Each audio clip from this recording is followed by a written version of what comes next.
In this presentation, we will be learning about good communication versus bad communication. The presentation has been prepared by Hansa Joshi, social scientist and member of National Association of Palliative Care for Ayush and Integrative Medicine, Gujarat chapter. What are the goals of communication? Establishing trust and rapport, gathering information from the patient and the patient's family, giving bad news and other information about the illness, addressing patient's emotions, eliciting concerns, relief in the pain, to be effective in intended results.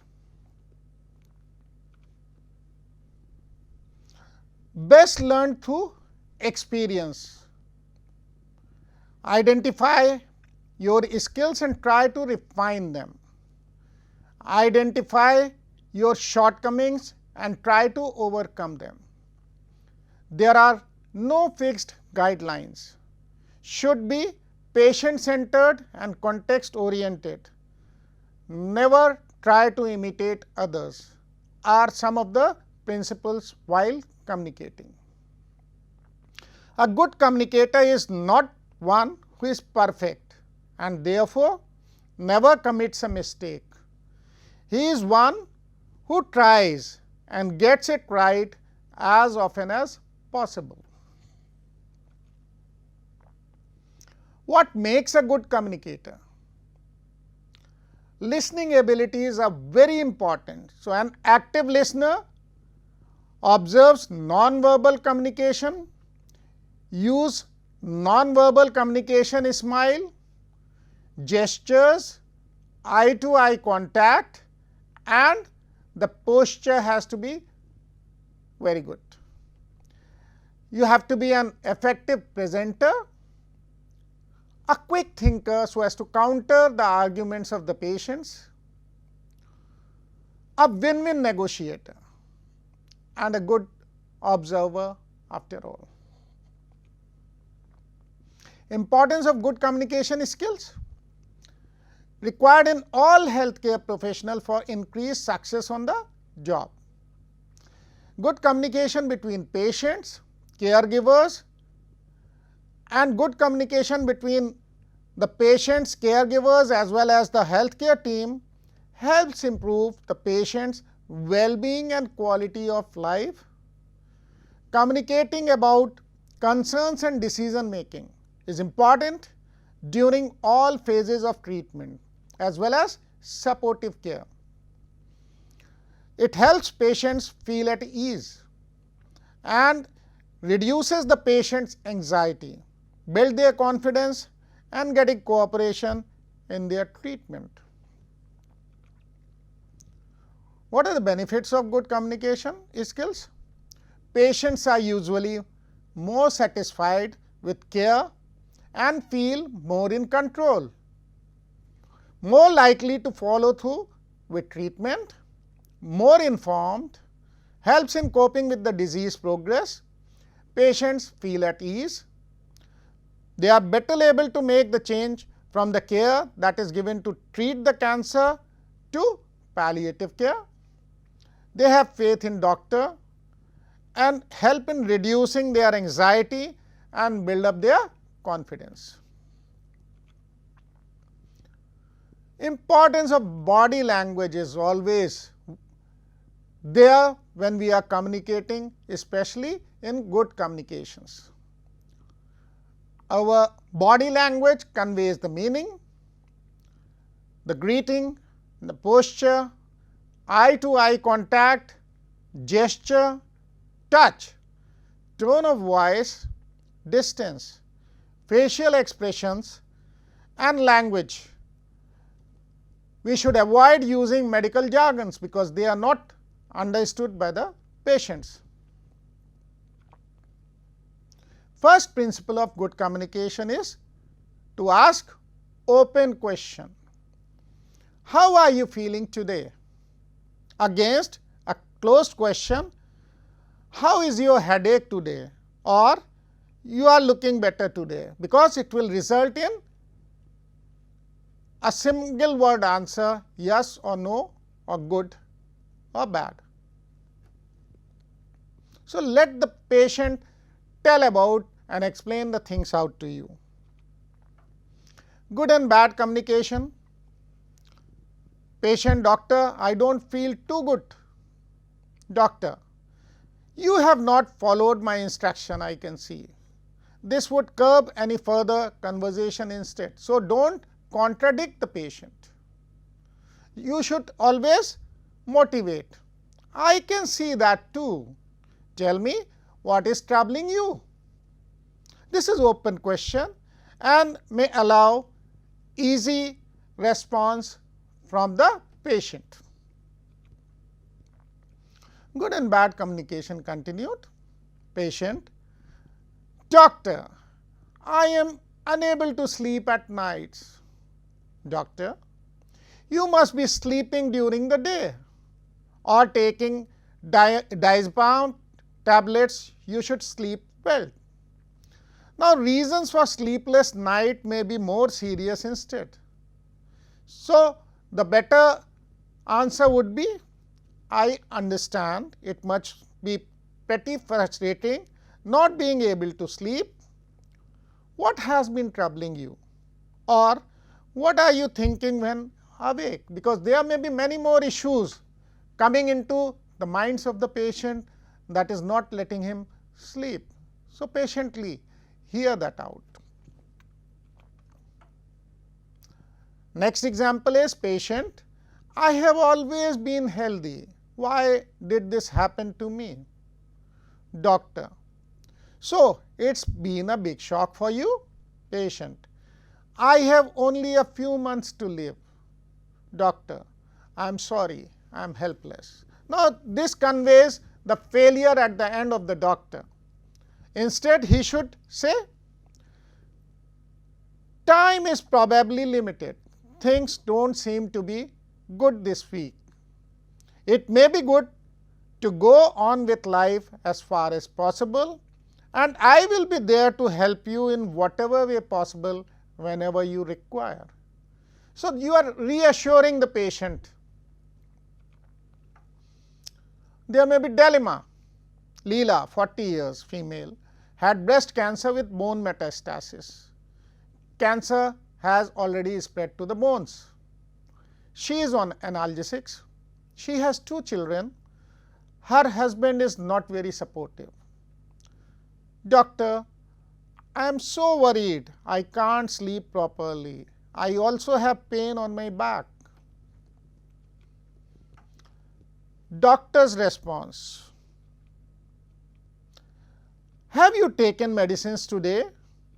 The pain is better than the last visit, isn't it? Don't worry, you will be all right soon. Could you tell me more about what you feel? I have some other commitment today. You meet Dr. Tilak. I shall prescribe medicines which make you sleep. Which response do you find the most appropriate and why? So, here if we see that we are trying to ask more from the patient. Could you tell me more about what you feel, so that we can interpret the concerns of the patient. Key components of good and effective communication: there has to be genuineness or honesty, non-judgmental attitude. So, we should not be judging the patient from ourselves. Let the patient say and we have to believe that. Empathy: we have to acknowledge and encourage expression of feeling. It has to be an open-ended inquiry, and there should be reflective listening. Patients are human beings with sensitive and unique needs, values and preference of individual patients which needs to respond from healthcare professional. So, provide the information the patients want regarding their disease and symptoms, their hospital stay, the treatment plans, apologies when mistakes occur, admitting mistakes, resolve conflicts. For effective communication and understanding process including encoding, medium of transmission, decoding and feedback. What are the barriers to good communication? Reluctance for communication at all, hectic environment of the hospital or ward, patient's anxiety and pain. Physical discomfort includes perpetual, emotional, cultural, language, gender and interpersonal barriers. Common problems may be miscommunication about the patient's condition, poor documentation, failure to read the patient's medical record. Barriers from the professional side, lack of attention, interest and distraction of the person listening. What if patient asks difficult questions? Patients do not understand or not accept the situation. How do I reveal a bad diagnosis to the patient? The family does not want me to reveal it to the patient. What if the patient or family starts crying, gets angry? I do not know what to do. Will I be blamed? I don't have time, work overload, taking up too much time. Now, there may be differences in perception, viewpoint, language and unfamiliar accents. At workplace, there may be lack of support from colleagues or health staff, lack of privacy, time contractions, noise distractions may be there, nowhere to refer for psychological support and no training or supervision in communication skills.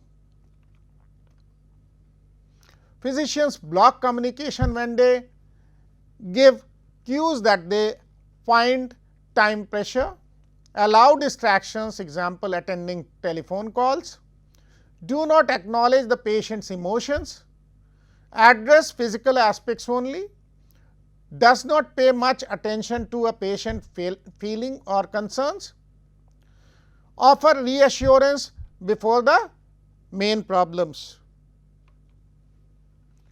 Barriers on the part of the patients are not being able to find the words or do not have sufficient command of the language, embarrassing literacy levels, not understanding enough to know how to clarify things, issues of mental capacity.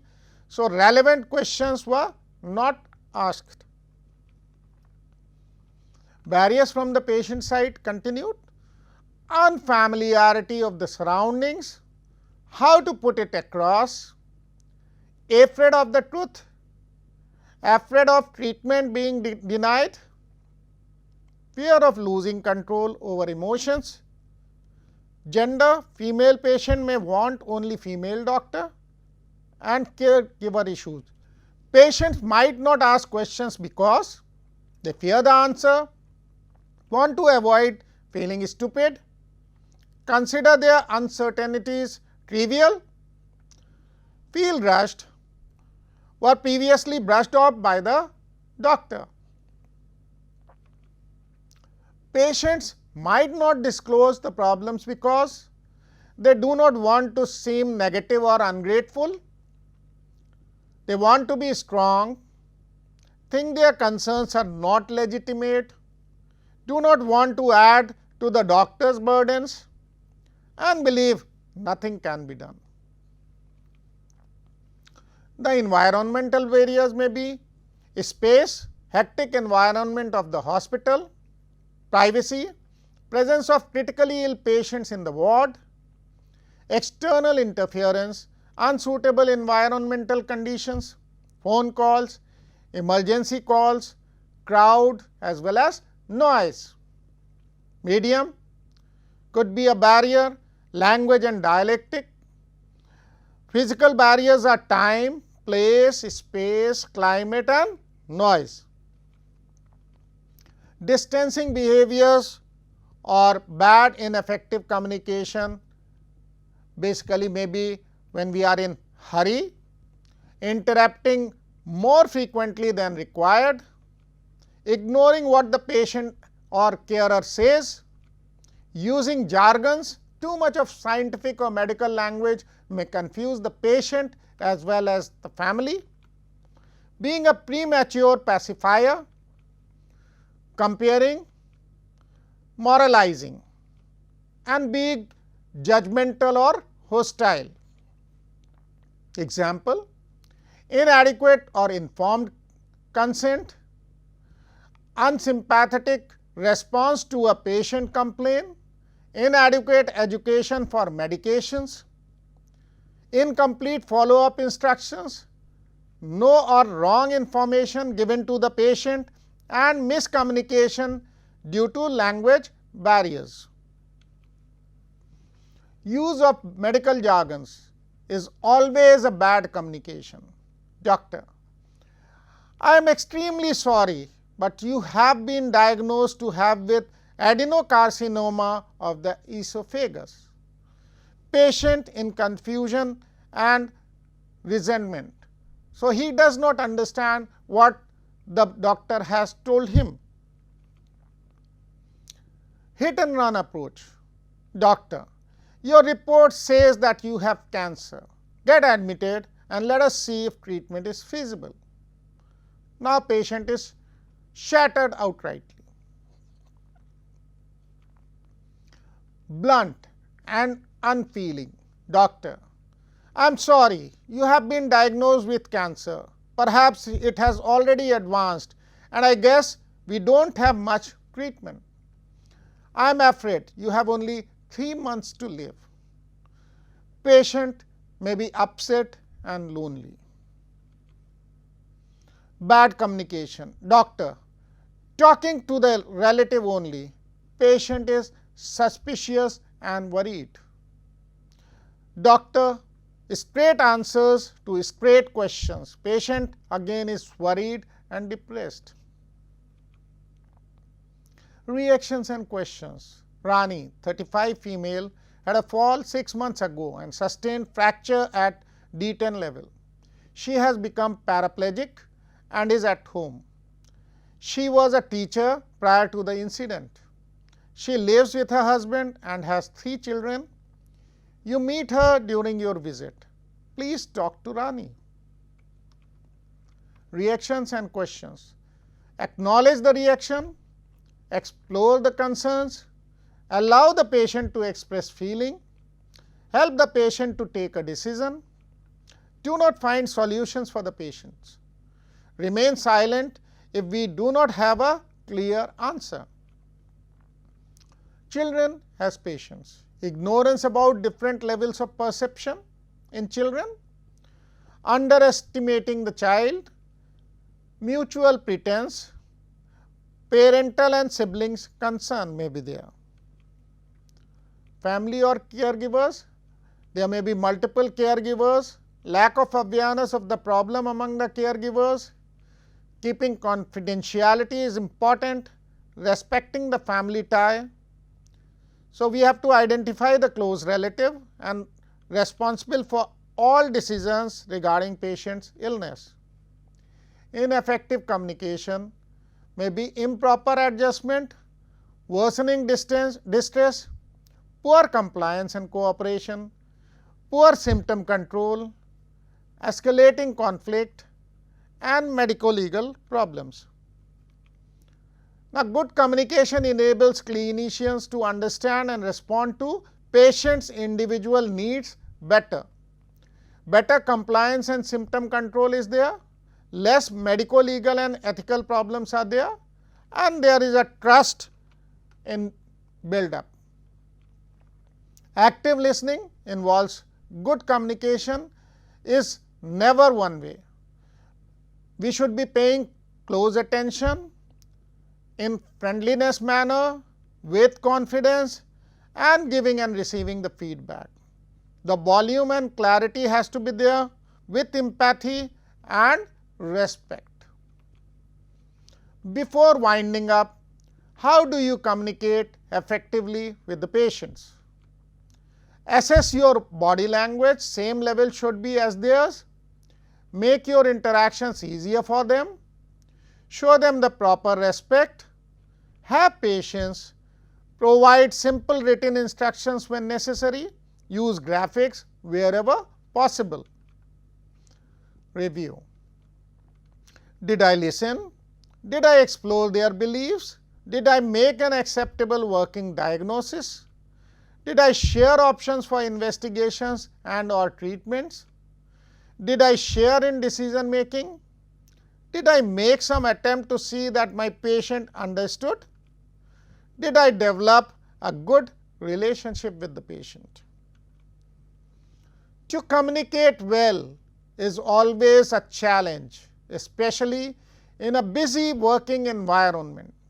What we must remember is that good communication can help a patient and their families to survive their journey through diagnosis and fragment with better outcomes for all concerned, says Shirley Thompson. Thank you.